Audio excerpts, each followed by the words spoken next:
안녕하세요, 미셸입니다. 오늘 읽어 나갈 책은 누드 글쓰기라는 책입니다. 몸과 삶이 만나는 글, 누드 글쓰기라고 제목이 지어져 있고요. 여러분들이 함께 쓰셨어요. 고미숙 선생님, 김동철, 류시성, 손영달, 수정, 안도균님 이 공저를 하셨네요. 고미숙 선생님은 방송에도 많이 나오고 열화일기 이런 걸로 또 강연들을 많이 하셔가지고 아실 것 같아요.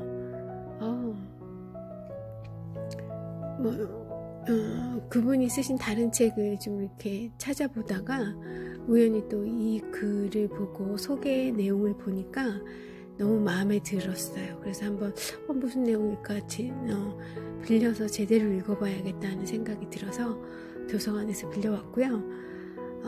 역시 그 생각을 많이 하게 하는 책이어서 활자가 많습니다.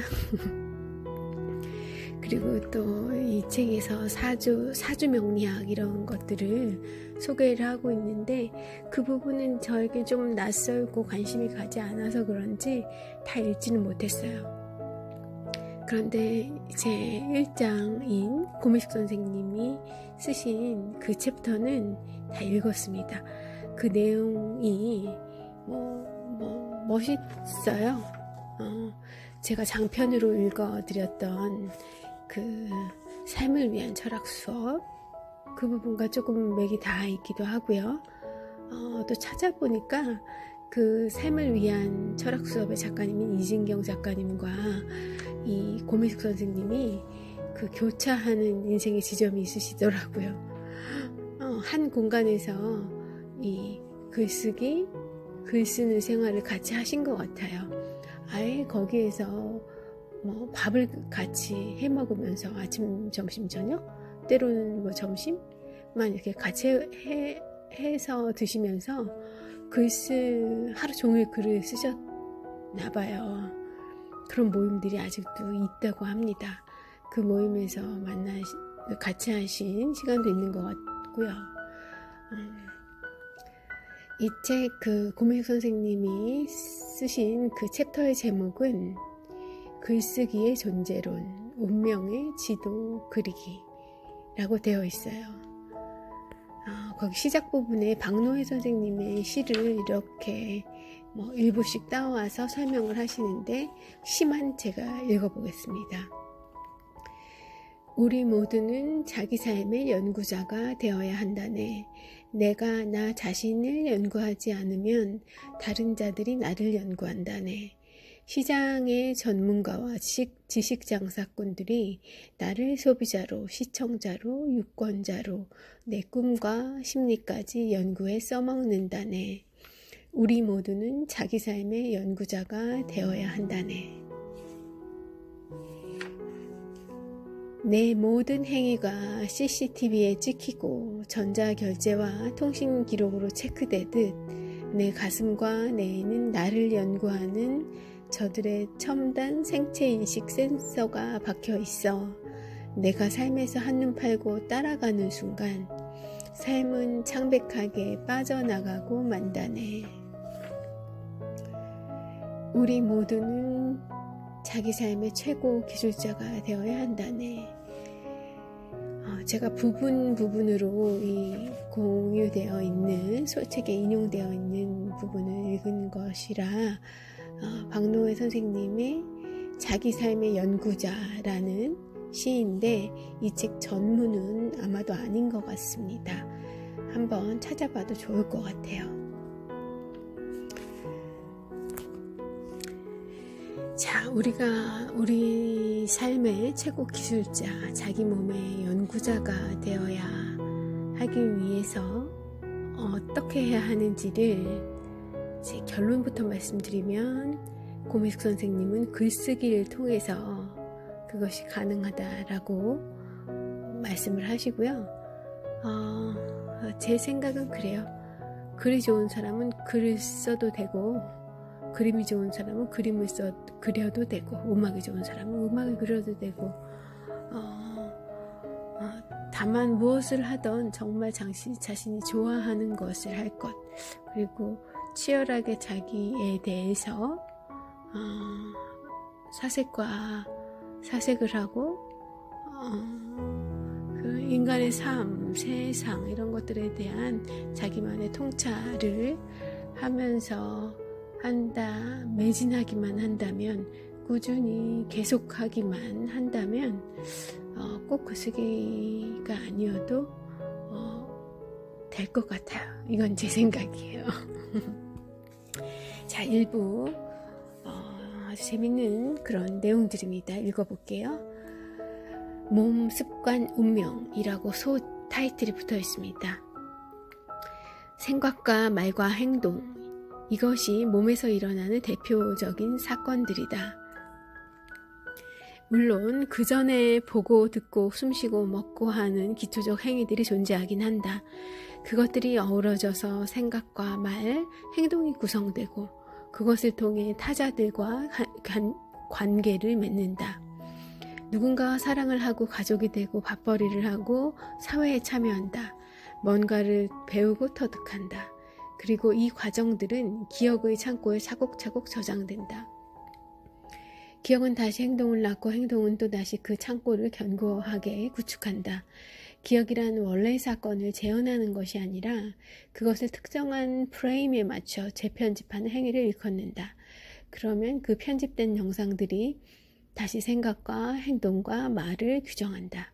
기억, 생각, 말, 행동, 이 일련의 계열을 습관이라고 통칭한다.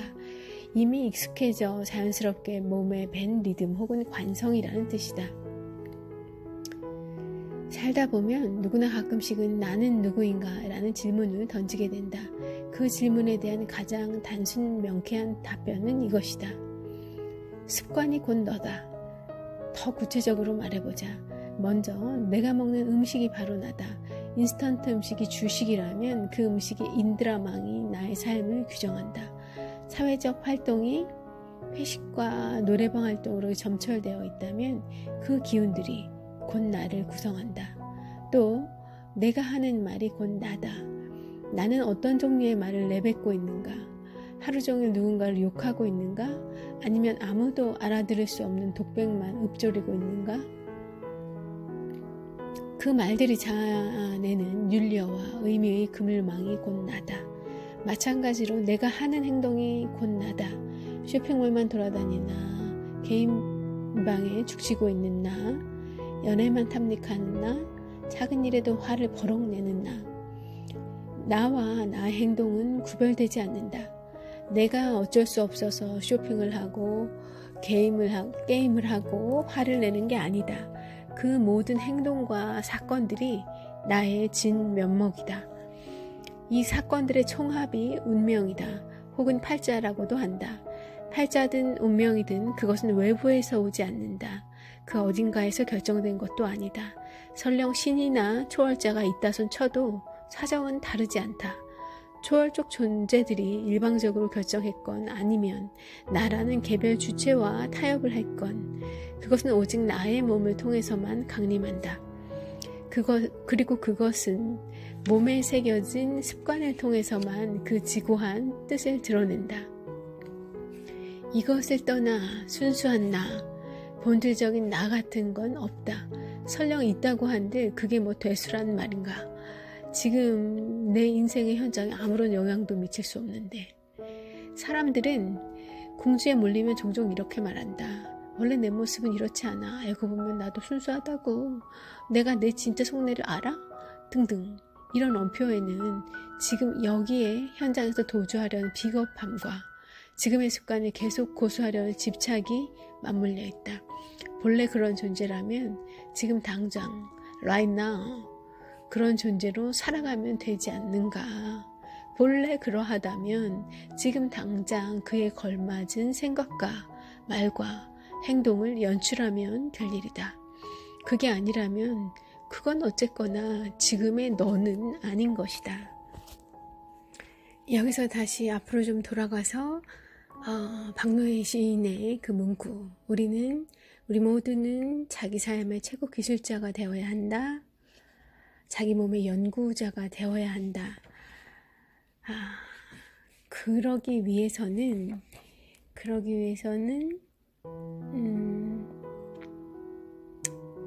우주의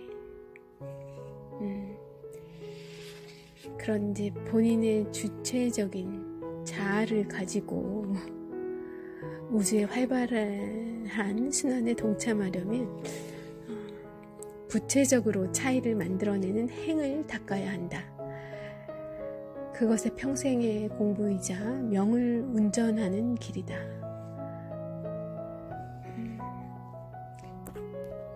그래서 앞서 말씀드렸듯이 고미숙 선생님은 그 차이를 만들어내는 행, 구체적인 행을 글쓰기라고 이야기를 하고 계시고, 저는 다른 행도 가능할 거다라는 말씀을 앞에서 드렸고, 그렇게 명을 운전하는 길이 명을 운전한다는 게 운명이래요. 알고 계셨나요? 운명의 뜻이 명을 운전하는 한자라는 것을 저는 이 책을 읽으면서 처음 알았어요. 그런데 운명이 정해져 있는 그거라고 우리는 그렇게 흔히 얘기하잖아요. 정해져 있는 어떤 기운 같은 것, 그런 거를 우리는 운명이라고 표현을 하고 있는데 그것의 본래의 뜻은 그렇게 이제 수동적으로 받아들여지는 것이 아니라 명을 운전하는 그 운명도 이제 본인이 어떻게 하느냐에 따라 바꿀 수 있다는 그런 얘기랑 맞물려질 것도 같은데요. 아무튼 그래서 구체적인 행을 해야 한다고 합니다. 또 팔자에 대해서 사주명리학과 이런 걸 공부를 많이 하신 분이더라고요. 그래서 이제 그런 책이기도 하고, 아무튼 이 책에서도 재밌는 부분이 팔자에 대한 언급이 나와요. 읽어보겠습니다. 사람들은 대개 자신의 팔자에 불만이 많다. 아이고 내 팔자야 라는 말을 입에 달고 산다. 겉보기엔 멀쩡하게 잘 사는 것처럼 보이는 사람들도 속내를 알아보면 다들 한심하기 그지없다. 대체 이 세상에 좋은 팔자라는 게 있을까 싶을 정도다. 그럼 왜 그렇게 다들 기구한 팔자를 타고나는 것일까? 결론부터 말하면 자업자득이다. 아파야 산다는 말처럼 그 기구함을 감내함으로써 비로소 살 수 있게 된 것이다. 너무 차갑게 들리는 말이네요. 잔인하게. 그런데 우주와 생명 사이의 전략적 제휴라고나 할까? 일단 이 점을 받아들이는 게 중요하다. 내 팔자가 생명의 차원에선 그 사주명리의 그 생명의 차원에선 최선이라는 것, 내 팔자가 생명의 차원에선 최선이라는 것, 그러므로 아무리 험난할지언정 그 자체로 온전하다는 것을 인정해야 한다. 그런 다음에라야 비로소 내 운명에 개입할 수 있는 여지가 생긴다. 진정한 의미의 운전이 가능하다는 거죠. 명을 운전하는 것이 가능해진다는 거죠. 소위 개운법이 바로 그것이다. 여기서 개운법은 운을 여는 방법 이런 의미인가 봐요. 그런 방법으로서 계속 이제 고미숙 저자님은 글쓰기를 얘기하고 계시죠.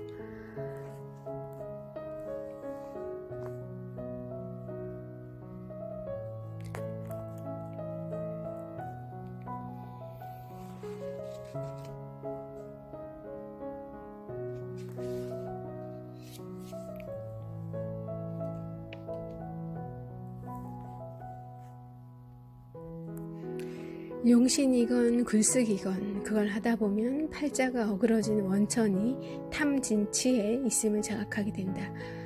탐욕과 분노와 어리석음, 이 삼독은 모든 순환의 어그러짐을 의미한다. 탐욕은 차선을 밟지 않고 가지려고 하는 것, 분노는 상대보다 2스텝 이상을 앞질러 가는 것, 치는 거꾸로 뒤에서 잡아당기는 것.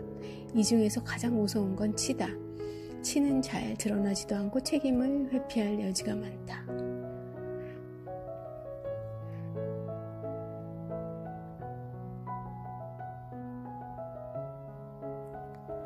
네, 그리고 이 고매숙 선생님이 또 이 책의 제목이기도 한 누드 글쓰기, 글쓰기를 자기 운을 트이게 하는 그런 전략적 방법으로 권하고 계신 그런 이유가 되는 부분들을 읽어보겠습니다. 재밌습니다. 인간은 언어를 통해 사유를 하고 그 사유를 통해 길을 열어가는 로고스적 존재다. 로고스는 언어적, 이성적 존재다 는 의미고요. 동서고금을 망라하고 모든 교육이 기본적으로 책으로 이루어진 것도 이런 연유에서다. 책이 되려면 정보와 지식 그 이상이어야 한다. 신체를 육박해 들어오는 근원적 질문을 야기하고 그래서 다른 삶을 살도록 추동하는 것, 책이란 그런 것이다. 이 대목에서 예전에 되게 그 베스트셀러였던 삶의 도끼 카프카도 그 말을 했고, 책이란 그런 도끼라는 뇌를 내리치면서 다른 인생을 살게 되는 그런 큰 깨우침을 주는 무엇이라고 했던 그 두 분이 생각이 납니다. 박웅현님과 카프카의 이야기죠. 계속 읽을게요. 새삼스러운 말이지만 독서의 최종 목표는 글쓰기다. 책을 읽는 건 삶의 길을 찾는 탐색이다. 그 길찾기는 반드시 자신의 언어로 표현되어야 한다. 그런 점에서 글쓰기란 존재의 가장 기본적인 표현 형식에 속한다. 읽기와 쓰기가 하나로 이어져 있는 이 순환의 사이클이 바로 책의 매트릭스인 것. 그런데 언제부턴가 이 순환의 연결고리가 끊어져 버렸다. 글쓰기가 한낱 기회로 전락해버린 것이다. 그와 예전에 과거 시험 보던 때나 그 조선시대를 보면 읽기와 쓰기가 항상 같이 됐었잖아요. 그런데 이제 현재는 어린 학생들한테는 그런 경험들이 좀 있는 것도 같아요. 요새는 하도 논술 공부나 이런 것들을 많이 하니까 그게 또 어느 정도 맥락이 유지되는 것도 같은데, 저처럼 이렇게 중년이 되어 있는 그런 이제 나이대에는 그런 경험이 없습니다. 사실 그 동안은 한낱 기회로 전락해 버렸던 것이 맞죠. 이제는 조금씩 복구가 되고 있는 것 같고요. 그와 동시에 독서의 강밀도 역시 현저하게 떨어지고 말았다. 글쓰기에 대한 비전이 없으니 독서가 치열하게 이루어져야 할 명분 또한 사라지게 된 것이다. 그러므로 독서의 의미가 고양되려면 무엇보다 글쓰기의 위상이 뚜렷하게 자리매김되어야 한다. 문명이 시작된 이후 모든 고등교육의 핵심은 글쓰기에 있었다. 언어를 통한 사유의 지도를 그리는 것, 그것이 곧 지성의 정점이자 귀결처였다. 책이 그토록 소중했던 것도 그 때문이다. 예전에는 소수의 사람들만이 여기에 참여할 수 있었지만 근대 이후 문명의 혜택으로 거의 모든 사람들이 이 지성의 행위에 참여할 수 있게 되었다. 그런데 결과는 어떤가? 보다시피 참담하다. 한번 따져보자. 우리가 받는 교육은 기본적으로 언어로 이루어져 있다. 유치원부터 고등학교까지만 친다 해도 무려 10년 이상 주구장창 책을 읽어왔다. 그런데도 글을 쓸 줄 모른다면 참 이상한 노릇 아닌가? 수영학원을 10년 이상 다니고도 헤엄을 칠 줄 모른다면, 혹은 음악학교를 15년 이상 다니고도 작곡을 할 줄 모른다면, 어불성설 마찬가지로 10년 이상 책으로 교육을 받았다면 최소한 자신의 생각과 삶 정도는 글로 표현할 줄 알아야 한다.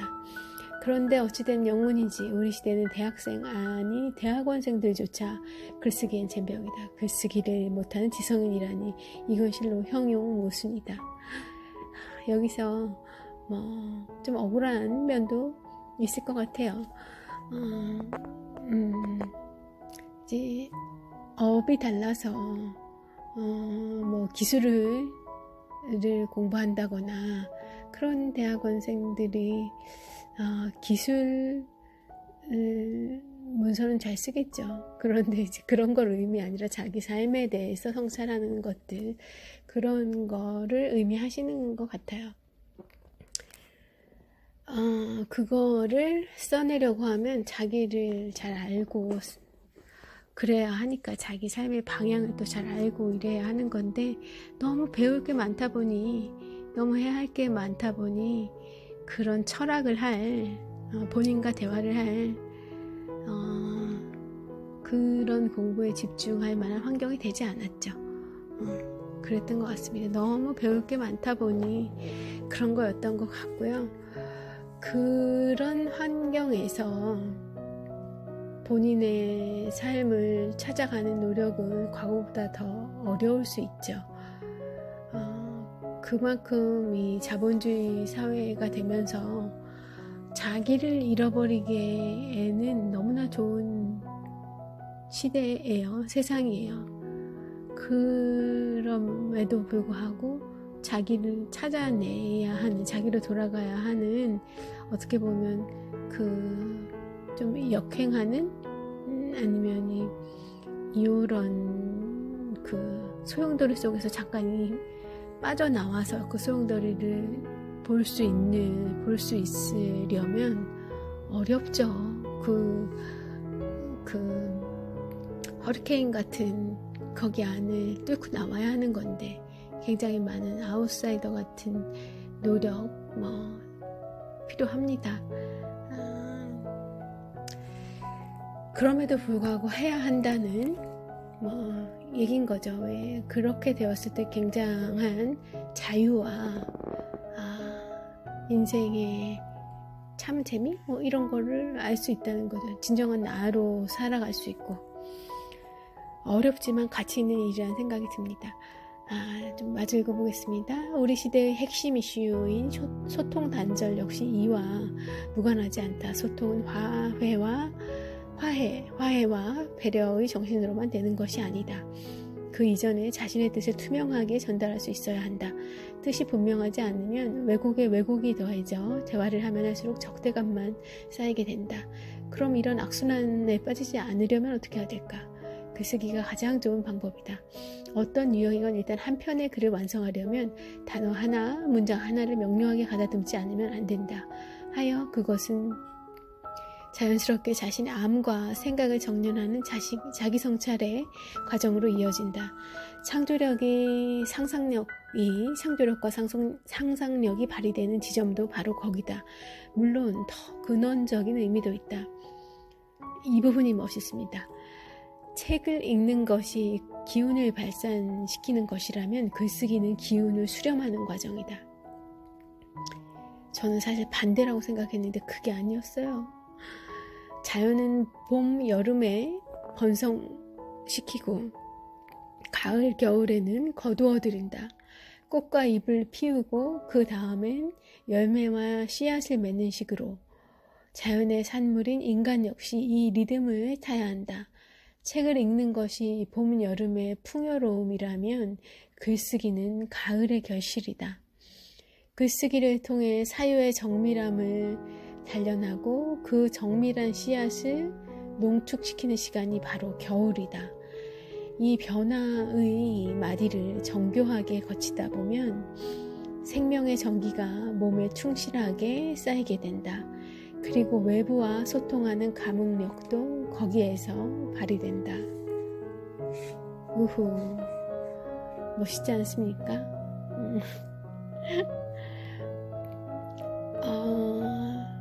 책을 마찬가지로 책을 읽는 것이 기운을 발산시키는 것인 것처럼 영화와 오페라와 이런 거를 듣는 과정, 그리고 어떤 클래식 음악회를 그런 것들 감상하는 그런 것들도 저는 그런 거로부터 에너지를 얻는다고 왜 생각을 하고 있었을까요?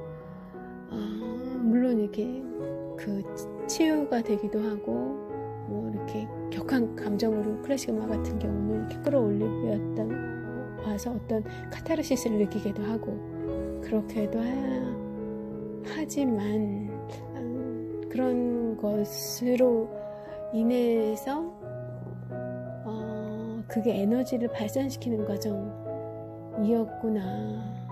그래서 그렇게 너무 좋은 영화를 한 편 봐도, 아주 멋있는 음악회를 다녀와도 굉장히 그날 제가 많이 그 에너지가 방전된 듯한 느낌이 들었던 경험들이 많이 있거든요.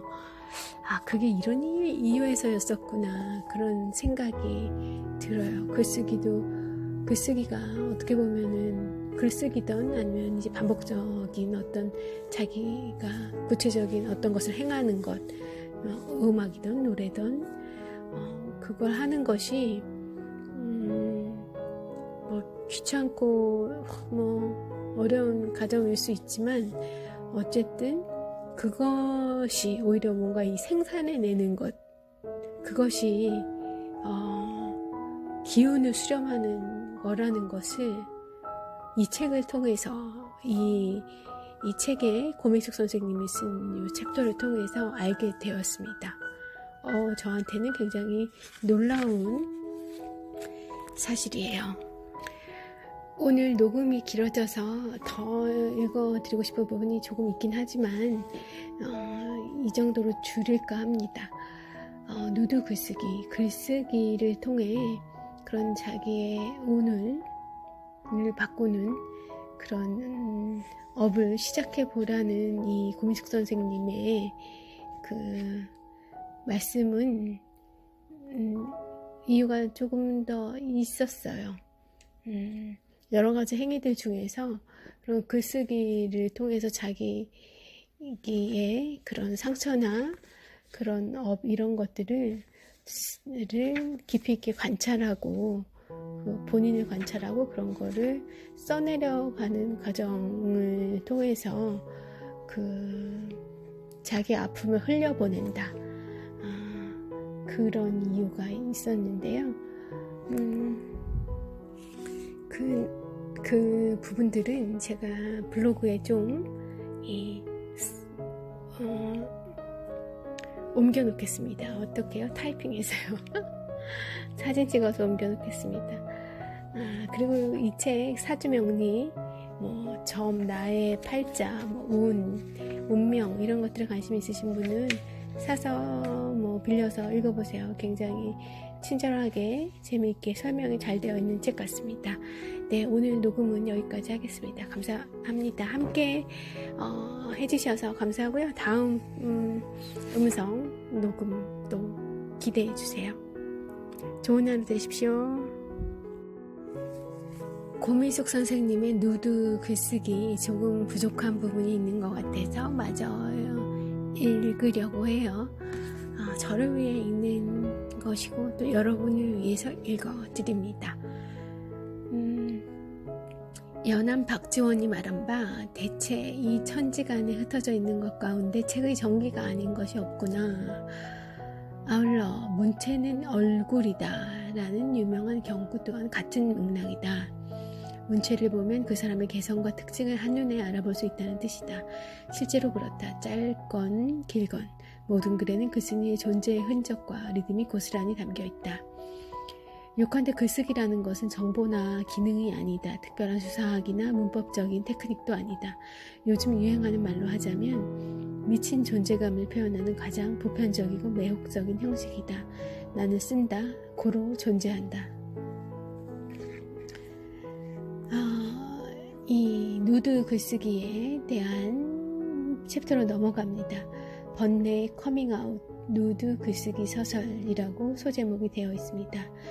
쭉 내려가다 눈길이 멈춘 그런 문단입니다. 그런데 정말 중요한 건 그 다음이다. 산전수전을 다 겪은 다음은 반드시 그것을 삶의 지혜로 바꾸는 훈련이 이루어져야 한다. 아무리 커다란 역경을 겪어도 그것을 배움의 과정으로 변환하지 못하면 모든 것은 그저 산산이 흩어질 뿐이다. 아니면 평생 원망과 분노를 안고 살아가거나 고난과 역경을 삶의 기술로 변주하기 위한 최고의 과정이 바로 이 누드 글쓰기다. 그러니까 모든 고통을 고통으로 흘려보내면 고통 안 준 기억일 뿐인 것이고, 반드시 그 고통에서 뭔가 배워야 한다는 거죠. 그렇게 평생 원망과 분노를, 고통과 그에 따른 원망과 분노로 인생을 채워가시렵니까? 아니면 고난을 통해서 삶을 배우고 지혜를 얻고 그런 과정을 통해서 성장해 가야 하지 않겠느냐. 또 그런 성장하는 과정 중에 행복이 있고 자유가 있다는 거죠. 예.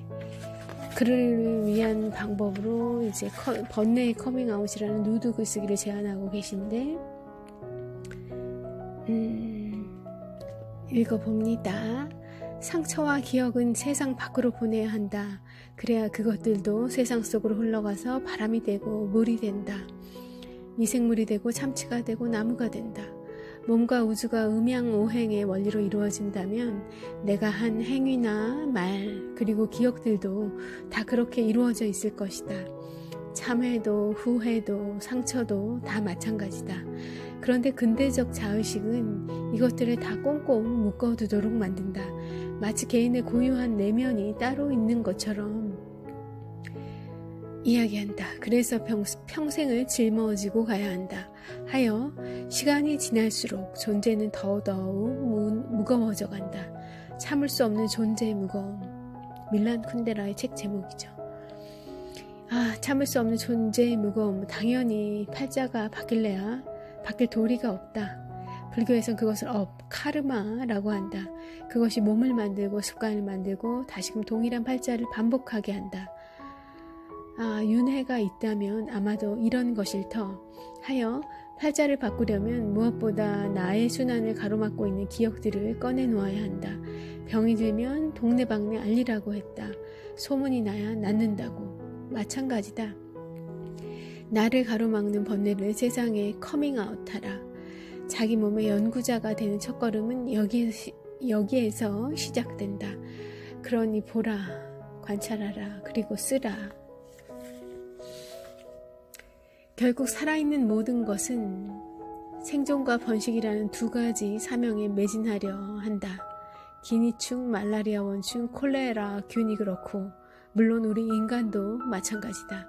한 가지 차이점이자 인간에게 크게 유리한 요소가 있으니 인간은 그 사실을 알고 있다는 점이다. 존재는 단 하나의 명령을 받는다. 살아있으라. 그리고 행복하라. 행복하게 살기가 존재의 유일한 명령이다. 그런데 그것을 수행하기 위해서는 연구를 해야 한다. 무엇이 행복인지, 어떻게 사는 것이 행복한 삶인지에 대해서 연구를 해야 한다. 우리 시대는 행복조차 이미지와 상품으로 주입되는 시대다. 아마 가장 큰 불행은 행복한 것 같긴 한데 그것이 누군가의 조종에 의한 것임을 눈치채게 될 때일 것이다. 노예 행복, 이 지독한 형용 모순에 빠지지 않으려면 행복에 대해, 삶에 대해 배우고 익혀야 한다. 그래서 운명의 지도가 필요하다. 자신의 명과 그 명을 움직이는 길을 안다는 것. 그 명과 길이 어떻게 천지만물과 결합되어 있는지를 안다는 것. 그것만이 구원이자 출구다. 자기 구원으로서의 암, 자기 수련으로서의 글쓰기, 이것이 누드 글쓰기가 추구하는 두 가지 태제다. 네, 이렇게 고민숙 선생님의 누드 글쓰기 부분 책 중에서 읽어드렸습니다. 점집과 다른 점은 점집에서는 본인이 그 너의 운명의 길을 알고 있다고 하나요? 자기는 모르지만 뭔가 어떤 모시는 신과의 교감을 통해서 그런 거를 알 수 있거나 조정을 한다고 하던가요? 그런데 고미숙 선생님은 점집과는 어떤 점이 다르냐 하면 그 너의 길을 점집이 아니라 공부, 사주 명리학 뭐 이걸 공부를 본인이 해서 너의 길을 알고 너가 또 온 길을 너를 잘 관찰함으로 인해서 통해서 알고 거기에서 어떻게 나가야 하는지 그 출구도 그대가 찾을 수 있습니다. 그렇게 평생 자기와 데이트를 해야 합니다 하는 점이 다르네요. 본인이 신과 교감을 하고 있다 이렇게 얘기하시진 않으세요. 고미숙 선생님 방송에서 보면 재밌으시잖아요. 뭐 책도 그분과 닮아 있습니다. 그분의 책, 그분의 방송, 뭐 그것이 그녀의 삶이죠. 그녀의 인드라마인 것 같고요. 근데 재밌게 그리고 또 이렇게 묵직하게 와닿는 그런 단편이었습니다. 네, 오늘도 좋은 하루, 행복한 하루, 사색한 하루 되시길 바라면서 이만 마칠게요. 함께 해주셔서 감사합니다.